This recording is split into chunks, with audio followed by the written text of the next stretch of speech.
할렐루야. 아멘. 오늘 온전히 합하라 하는 제목으로 은혜 나누겠습니다.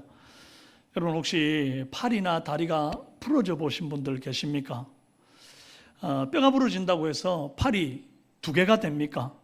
그러지는 않지요. 속에서 부러졌지 겉으로 보기에는 한 덩어리 같이 보입니다. 하지만 이 금이 가버리고 나니까 뭔가를 들 수도 없고 쥘 수도 없는 기능이 상실하는 상황에 이르게 된 거예요.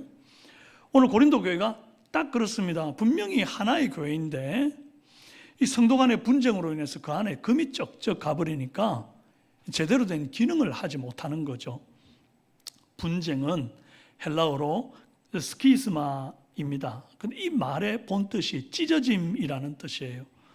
고린도 교회 상태를 비유로 굳이 말하자면 이렇게 멀쩡한 옷이 있는데 양쪽에서 확 잡아당겨가지고 푹 찢어져 버린 그런 형국입니다.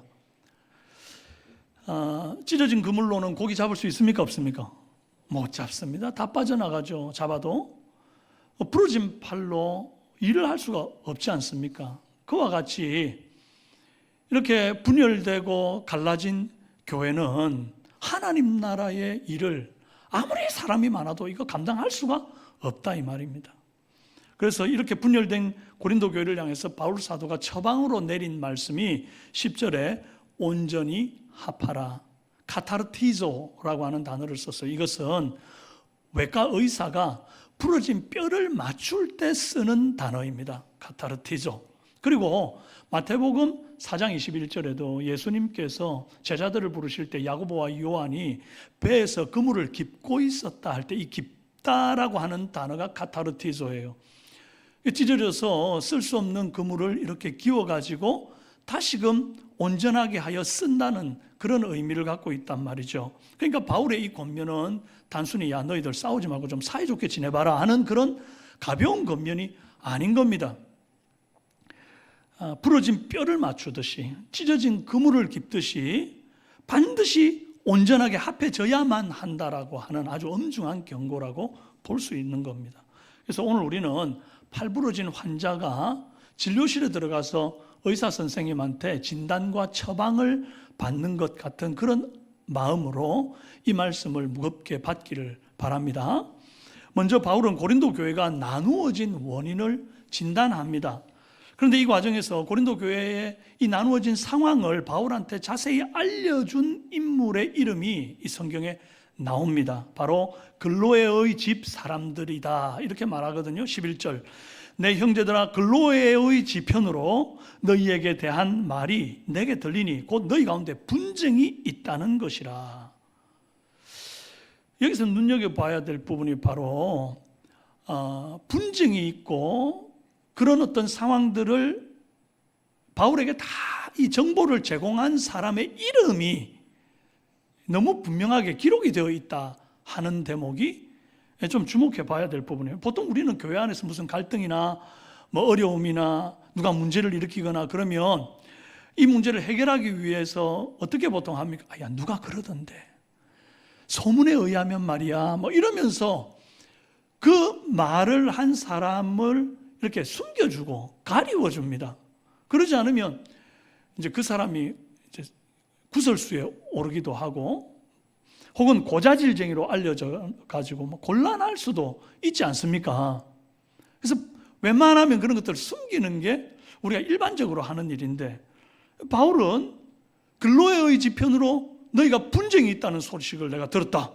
대놓고 이름을 딱 밝혀버리는 거예요. 이렇게 글로에의 지편으로 이 분쟁의 소식을 들었다는 것을 밝힌 것이 무엇을 의미하느냐? 이제 사실은 글로에라는 사람은 이 성경에 이 고린도전서 1장에 나오는 요 딱 한 번 나오고 성경에 안 나옵니다.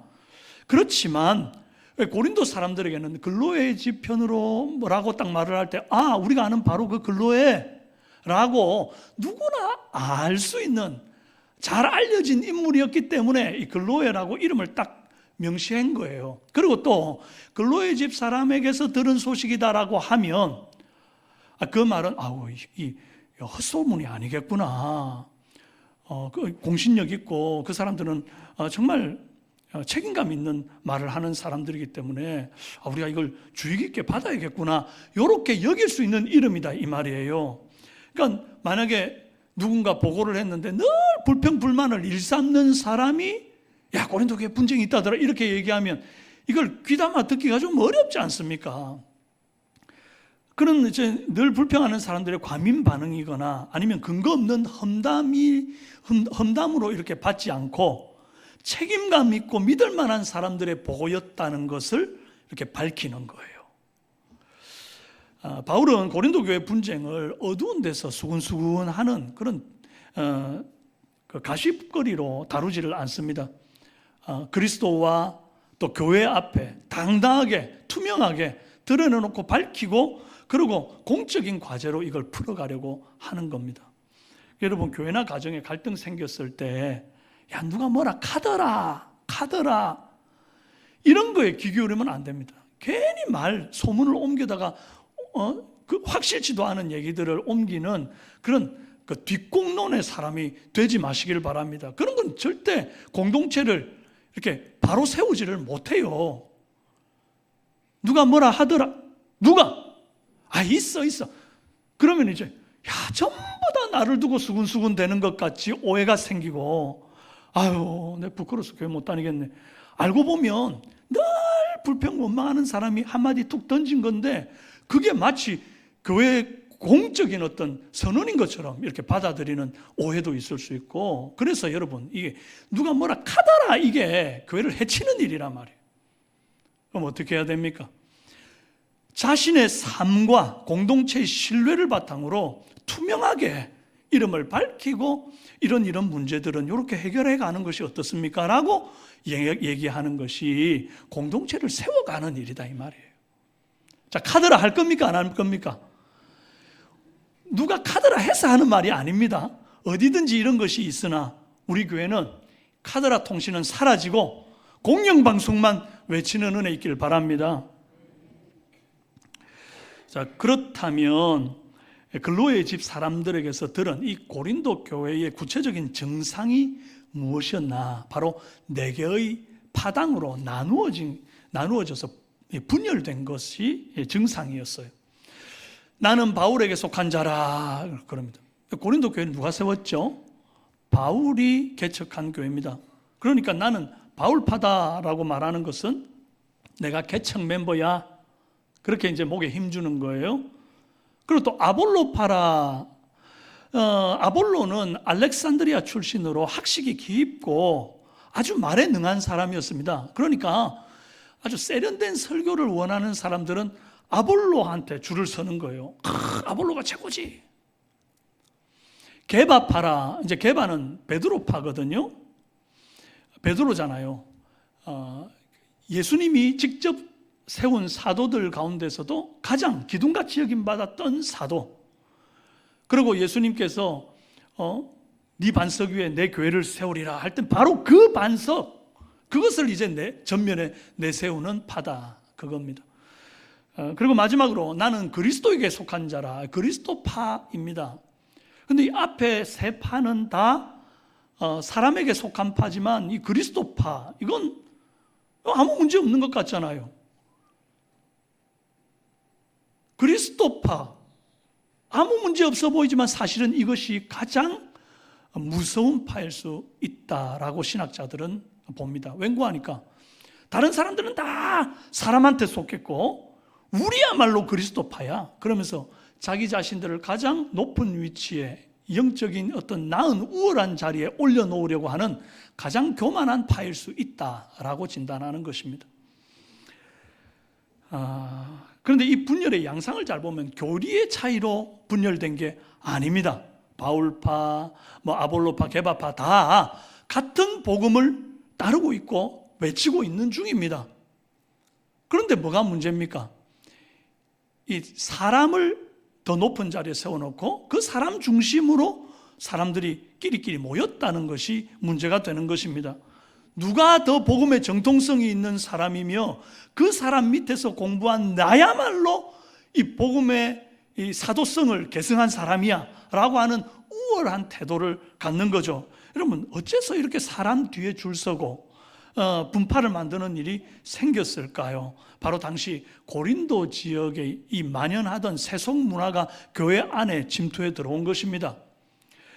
고린도는 BC 146년에 로마에 의해 완전히 파괴된 멸망한 도시였습니다. 그런데 한 100년 정도 이렇게 방치되어 있다가 BC 44년에 율리우스 카이사르에 의해서 로마 식민지로 다시 재건축된 그런 도시였어요. 신흥도시. 그러니까 이 도시에는 뿌리 깊은 전통이라는 건 없는 거예요. 대신에 마음만 먹고 실력만 있으면 얼마든지 내가 실력 발휘해서 신분 상승하고 또 뭐 어떤 그 높은 출세도 할 수 있는 그런 어떤 새로운 어떤 도전의 장, 경쟁의 장이 되는 곳이 바로 이 고린도 지역이었단 말입니다. 그런데 이 지역에서 가장 인기 있는 사람들이 누구였냐?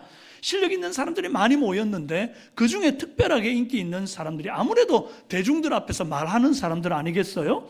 소피스트 철학자, 궤변론자들인데 이 사람들이 말을 너무너무 잘하는 겁니다. 그러니까 사람들이 야, 나는 저 선생님이 최고고 저 선생님 밑에서 배우는 제자가 될 거야. 저 선생님 말고는 다른 사람은 볼 것도 없어. 뭐 이러고. 아니야. 사실은 이 선생님이 최고야. 그러면서 막 서로 이렇게 팬덤을 형성해 가지고 뒤에 줄을 서는 일들이 생겼다는 겁니다. 그런데 이 문화가 고린도 교회 안으로 유입되어 들어온 거죠. 그래서 사도들을 볼 때에 마치 일타 강사, 유명 강사 보듯 하고 연예인 보듯 하면서 나는 이 사람이 최고라고 생각해. 나는 바울이 최고야. 게바가 최고야. 또 뭐 바울이 최고야. 그러면서 자꾸만 이 사람들 뒤에 줄 서가지고 우리 선생이 니보다 낫다. 그러는 겁니다. 요즘 젊은 사람들 말로 덕질한다 그래요. 뭔가 하니까 아이돌 그룹 같은 애들이 얼마나 좋아합니까? 근데 그 아이돌 그룹이 보통 보면 수가 많아요. 뭐 BTS 7명 뭐 이래 됩니다. 그 7명 중에 그러면 또 누가 제일 좋으냐? 그걸 또 최애 이래. 최애. 누가 최애냐? 그러니까 나는 누구다? 그러면 그 최애 밑으로 나도 그 사람 최애다 하는 사람들이 모여가지고 또 팬덤을 형성하는 거예요. 각각의 팔을 만드는 것입니다. 이 최애 문화는 굉장히 오래되어 가지고 정말 고린도 시대에도 있었던 문화였다. C.S. 루이스가 내부 패거리, The Inner Ring이라고 하는 글에서 이런 말을 했어요. 인간에게는 남들은 못 들어오는 자기만의 특별한 무리에 속하고 싶은 본능이 있다. 나는 바울에게 속한 자라. 그 말은 다른 사람들은 들어오지 못하는 바울에게 속한 자라고 하는 나만의 어떤 자부심이 있다. 내가 바울에게 속하였으니까 바울의 영향력이 나에게도 있다. 이제 이런 마음인 거예요. 그런데 이것이 일종의 우상숭배입니다. 우상숭배가 뭡니까? 예수 그리스도께서 앉으셔야 할 보좌에 다른 것을 앉혀놓는 것을 말하는 거거든요. 바울도 아볼로도 베드로도 사실은 다 주님의 귀한 제자들 아닙니까? 주님의 종들 아닙니까? 나쁜 분들이 아닙니다. 그런데 예수 그리스도보다 이 제자들, 이 종들을 오히려 더 높은 위치에 앉히고 막 그들을 추종하고 그들에게 박수를 보내버리니까 그들이 어느 순간 우상이 되어버리고 교회를 분열시키는 어떤 도구가 되더라 하는 거예요. 이제 여러분 진단을 우리가 했으니까 처방을 내려야죠. 부러지고 찢어진 고린도 교회를 하나 되도록 하는 온전히 합할 처방이 무엇인가 하는 것입니다. 첫째로 같은 말, 같은 마음, 같은 뜻으로 온전히 합해야 합니다. 읽어봅시다.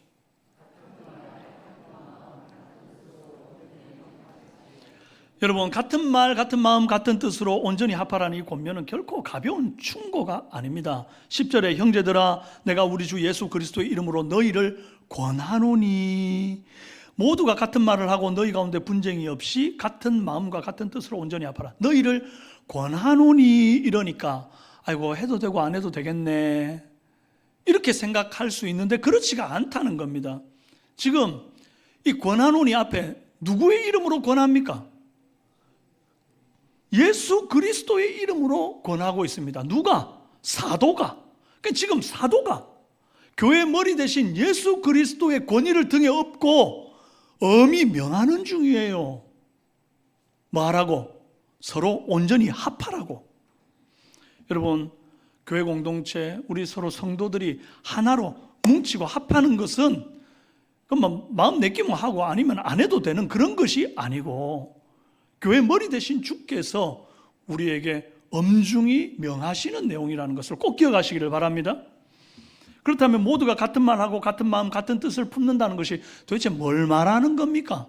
군복을 입고 군인들이 같은 말 같은 행동 뭐 이렇게 제식하는 것처럼 그렇게 척척척 하는 그런 걸 말하는 게 아닙니다. 뭐 점심 식사할 때 메뉴를 정할 때 말이죠, 짬뽕, 우동, 볶음밥 이런 거 다 무시하고 짜장면으로 대동단결 이런 걸 말하는 게 아닙니다. 예전에 그런 직장에서 그렇게 하는 일들이 많았잖아요. 다시 점심 식사 시간에 식사하러 갑시다 그래 놔놓고 그 부장님이 자 짜장면집 중국집 가서 우리 식사합시다 그래 놓고 마음껏 시키세요. 나는 짜장면. 그럼 다 짜장면으로 대동단결해야 되는 것처럼, 예전에는 그런 시대가 있었지만 지금은 그런 시대 아니지 않습니까? 만약에 같은 말 같은 마음 같은 뜻으로 이렇게 합한다는 것이 이런 식으로 폭력적인 획일화를 말하는 것이라고 한다면, 하나님께서 뭐 하려고 사람 만드실 때 이렇게 다른 개성과 성품으로 만드셨겠습니까? 그럼 은사를 주실 때는 왜 각각 다른 은사를 또 주십니까? 휴머노이드 로봇 찍어내듯이 똑같이 만들어가지고 프로그램도 똑같이 입력해가지고 번호만 1번, 2번, 3번, 4번 이래가지고 그냥 주님이 원하시는 대로 쫙 그냥 집체로 행동하게끔 하면 그만이지. 근데 그렇게 하지 않으셨지 않습니까?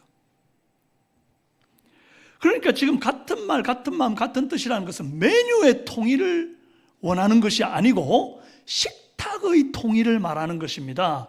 메뉴는 뭐든 상관없다 이거예요. 각자의 취향대로, 각자의 입맛대로 뭐 짜장면이든 짬뽕이든 볶음밥이든 다 괜찮다는 것.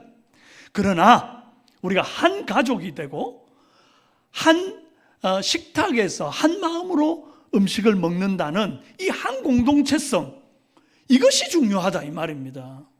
아멘이 되십니까? 내 취향을 관철시키기 위해서 형제들의 연합을 깨뜨리지 않는 것, 이것이 바로 성경이 말하는 일치입니다. 그러니까 교회 안에서 나와 스타일이 다른 성도를 만났을 때에 저 사람 왜 이렇게 나와 달라? 그럴 것이 아니고, 내 메뉴를 강요할 것이 아니고, 그리스도의 몸을 세운다는 그 목적 하나를 딱 붙들고 고집을 다 비우고 남의 취향을 존중하면서 성령의 하나 되게 하신 것을 힘써 지켜가는 저와 여러분 되시기를 바랍니다. 또 하나, 이 같은 말 같은 마음 같은 뜻에는 우리가 놓치기 쉬운 순서가 하나 숨어 있습니다. 우리는 보통 같은 말 같은 마음 같은 뜻 이러니까 말이 제일 먼저고 말만 맞으면 나머지가 다 맞을 것 같은 오해를 합니다. 그래가지고 뭐든지 다 같이 모이면 구호부터 딱 해가지고 같은 말을 외치면 다 따라올 것처럼 얘기를 하지만, 아무리 구호를 같이 외쳐도 마음이 서로 분쟁이 있고 다툼이 있고 미워하는데 어떻게 구호를 같이 외친다고 해서 그걸 하나 되었다라고 말할 수 있겠습니까? 칼빈은 이 대목을 풀이할 때 같은 말은 하나됨의 출발점이 아니라 마음과 뜻이 하나 될 때 맺어지는 열매다 이렇게 말했습니다. 그러니까 같은 말을 한다고 해서 마음과 뜻이 같아지는 출발점이 아니고, 같은 마음과 같은 뜻이 되어서 하나로 이렇게 뭉쳐지면 자연스럽게 맺어지는 최종적인 신앙 고백의 열매가 같은 말이라는 거예요. 마음도 없는데 입술로 먼저 뱉어가지고 마음을 견인하는 그런 기술적인 어떤 테크닉적인 그런 말들을 말하는 게 아닙니다. 여러분, 올해 우리 교회 표가 은혜로 걸어온 길 감사로 나아가자. 자동이잖아요, 그죠? 그런데 이게 너무 자동으로 그냥 말로 입술의 구호로만 이렇게 외쳐서는 안 된다 이 말입니다. 정말 지나온 60년을 돌이켜볼 때에 때로는 참 은혜가 넘쳤던 때도 있고, 때로는 슬픔이 있었을 때도 있고, 때로는 야 이건 계속해서 개성해 나가는 게 좋겠다 하는 게 있고, 때로는 야 이건 이제 우리가 좀 잘못한 것 같다, 하지 말자, 새롭게 하자, 뭐 이런 것들도 있었을 것 아닙니까? 그러면 슬펐던 거, 아팠던 거, 잘못해서 이제 하지 말자 하는 것들, 이런 것들은 다 은혜가 아니고 잘못된 것들입니까? 그게 아닙니다. 이것조차도 하나님께서 우리를 성숙시키고 하나 되게 하는 과정에서 꼭 필요했던 은혜인 줄 알 때에, 우리의 마음속에서 이것을 은혜인 줄 알 때에, 은혜로 받을 때에 비로소 지나온 60년은 은혜로 걸어온 길이었다, 이렇게 마음으로 모이면 그 다음 자연스럽게 우리의 구호가 감사로 나아가자 이렇게 나온다 하는 것이죠. 그렇게 되기를 바랍니다. 아무도 혼자 울지 않는 교회라고 하는 슬로건도 마찬가지예요. 마음으로 나보다 남을 먼저, 우리를 먼저, 그 일보다 사람을 먼저 그렇게 생각하는 마음이 있을 때 비로소 혼자 우는 사람에게 정말 진심으로 다가가서 위로하고 권면하고 세워갈 그런 말들이 나오는 건데, 그게 아니라 그냥 구호만, 아무도 혼자 울지 않는 교회 이래놓고 마음은 없으면요, 울든 말든 남들이 누군가는 위로해 주겠지 하고 나는 내 갈 길 가버리는 거예요. 그러니까 어떻게 해야 됩니까? 마음이 먼저예요. 마음이 먼저. 오늘 우리 소그룹 목장하지요. 서로가 서로를 배려하고, 일보다 사람, 나보다 남, 우리 먼저 생각하시고, 그렇게 마음이 먼저 하나 될 때에 우리가 각각의 다른 소리가 아름다운 하모니를 이루어 한 소리를 내는 공동체 되기를 주님의 이름으로 축원합니다. 다음으로 대중의 시선을 나로부터 돌려 그리스도께 향하게 하여 하나로 합해져야 합니다. 읽어볼까요?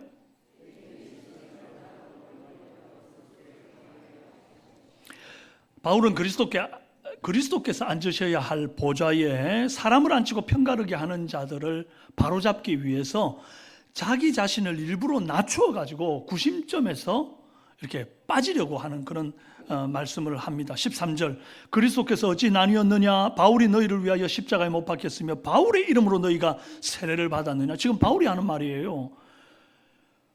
내가 너희를 위하여 십자가에 못 박힌 적 있니? 너희가 내 이름으로 세례를 받았니? 아니지 않니? 나는 아무것도 아니야, 그 말입니다. 그렇게 해서 뭘 지금 목표로 하는 겁니까? 나는 사라지고 주님만이 영광을 받으시며, 나의 팔을 만드는 게 아니라 그리스도의 제자를 만들기를 원하는 마음이 있어서 일부러 이렇게 자기 자신을 구심점으로 삼지 못하게 하려고 일부러 자기를 낮추고 있는 중이란 말이에요. 여러분, 오늘 우리가 몸된 교회에서 신앙생활하고 막 섬기고 일을 하다 보면 사람들이 우리에게 박수를 쳐줄 때가 있습니다. 우와, 목사님 너무 잘, 목사님 아니면 안 돼요. 아니면 뭐 여러분들 뭐 할 때, 장로님, 권사님, 집사님 최고예요. 없으면 안 돼요. 막 이러면서 막 영광을 우리한테 돌리려고 할 때 우리가 어떻게 해야 된다는 거니까, 지금 바울처럼 아니에요, 나는 아니에요, 이렇게 손사래를 쳐야. 같이 해볼까요? 나는 아무것도 아닙니다. 저한테 인사하듯이 하지 말고 옆에 사람들한테, 그냥 이게 그냥 나는 아무것도 아닙니다 이게 아니고, 뭐 정말 어이구 나는 아무것도 아니에요. 자, 옆에 사람들에게 시작.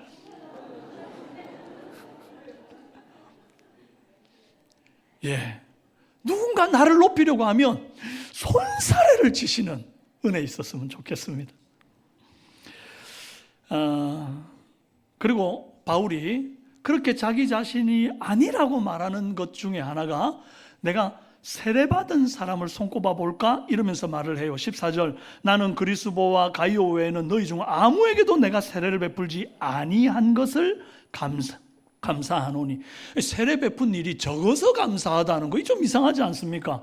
내가 세례를 많이 베풀었고 나를 따르고 추종하는 사람이 많을수록 이게 자랑거리가 될 텐데, 오히려 거꾸로 세례 준 사람이 적어서 감사하다 그러는 거예요. 왜요?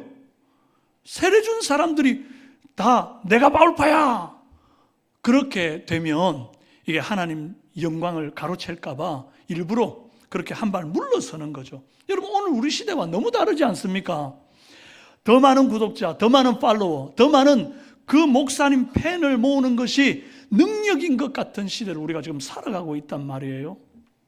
이름만 되면 알만한 그런 유명한 목사님이 담임하시는 교회의 직분자 혹은 성도라는 사실이 은근히 목에 힘을 줘. 나 그 교회 다녀? 뭐 이러면서 나 그 목사님 설교 맨날 듣는 사람이야. 뭐 이러면서 은근히 나 자신을 다른 사람보다 좀 나은 자리에 놓으려고 하는 경향이 없느냐 이 말이에요. 그런데 사도 바울은 정반대로 갑니다. 참된 종은 사람들의 시선을 자기에게로 모으지 않습니다. 오히려 자기를 가리고 그 시선을 그리스도께로 향하게 한단 말이죠. 마치 그는 응하여야겠고 나는 쇠하여야 하리라. 나는 광야에서 외치는 자의 소리로라. 누가 말한 거예요? 누가 말했어요? 세례 요한 아닙니까? 마치 세례 요한이 광야에서 예수 그리스도만 힘있게 외치고 소리처럼 사라져버리는 것처럼 오늘 어떤 경우에도 내가 영광을 받을 것이 아니라 나는 사라지고 주님만 드러나는 은혜 있기를 바랍니다. 여러분, 저를 위해서도 꼭 기도해 주셔야 될 것이, 제가 설교를 하고 난 뒤에 내가 남고 하나님은 가려지는 게 아니라 나는 사라지고 강동국 목사는 사라져버리고 주님만 드러나는 은혜 있도록 꼭 기도해 주시기를 바랍니다.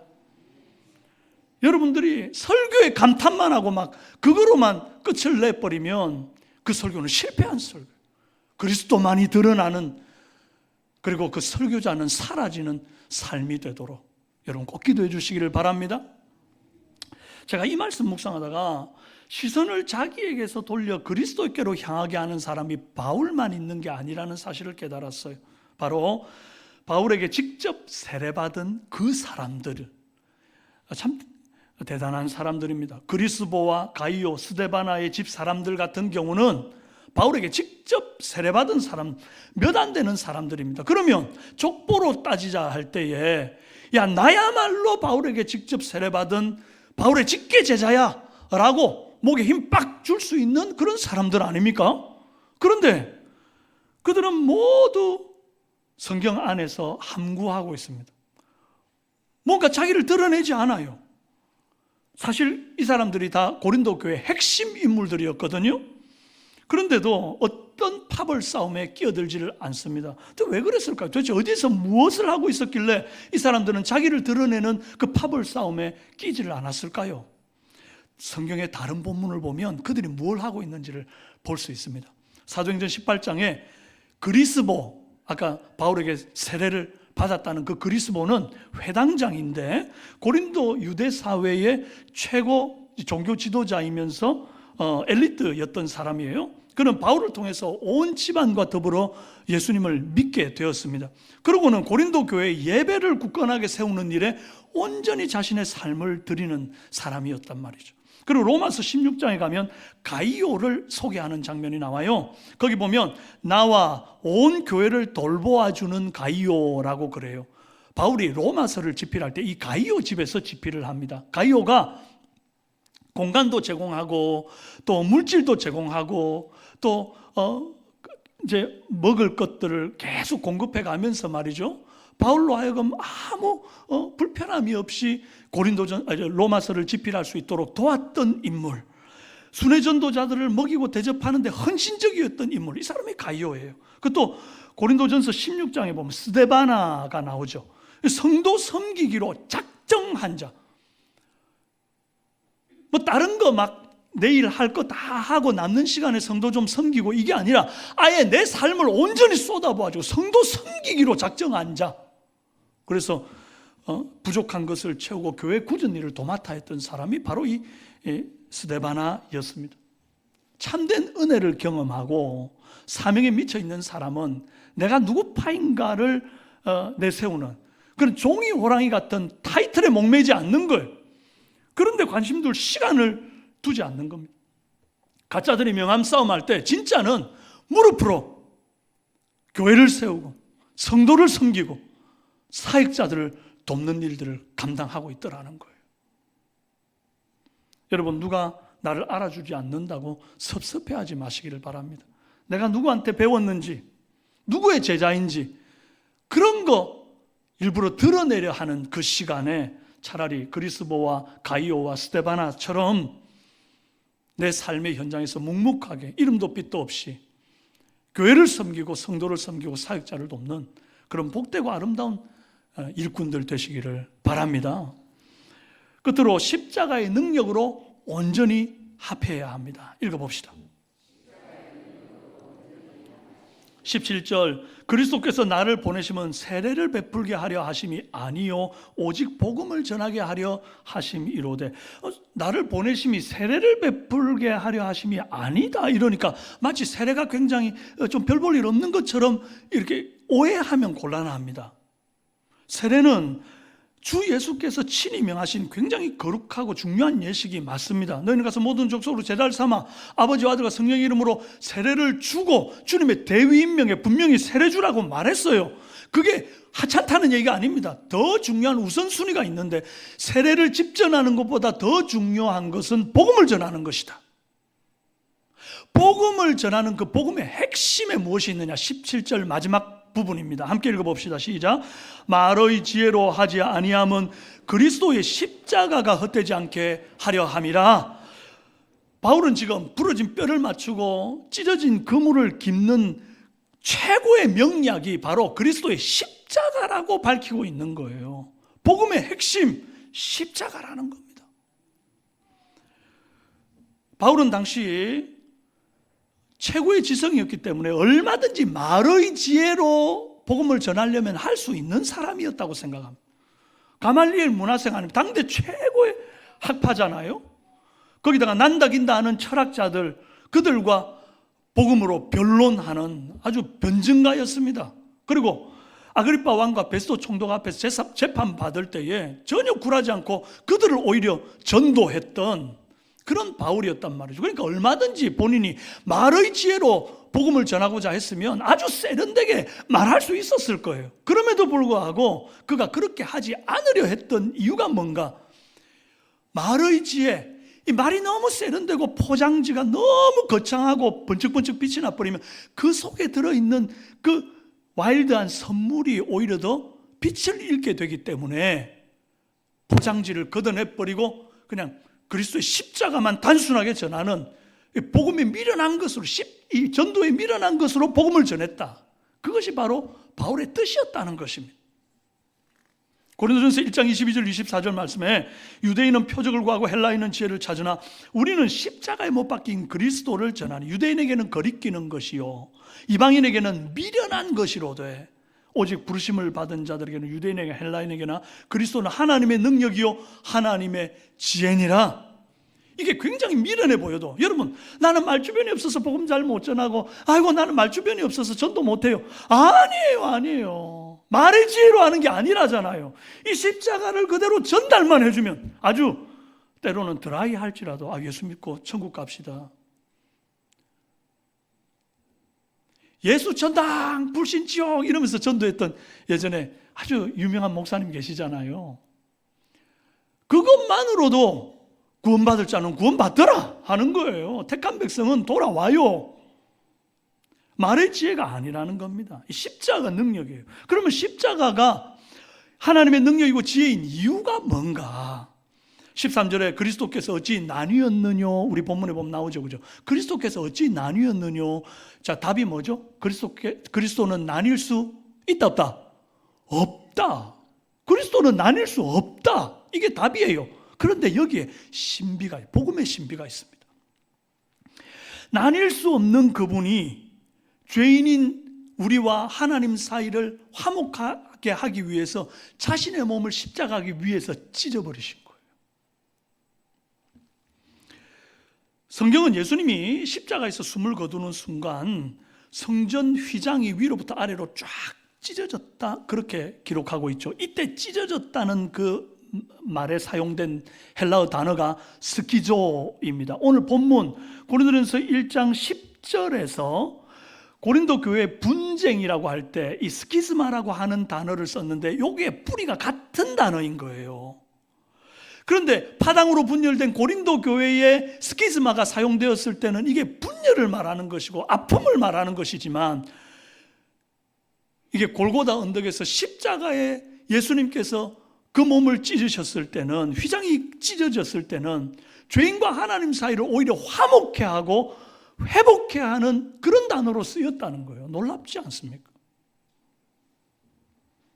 예수님께서 우리를 위하여 찢으신 그 몸, 이것은 성찬에 또한 고스란히 담겨 있습니다.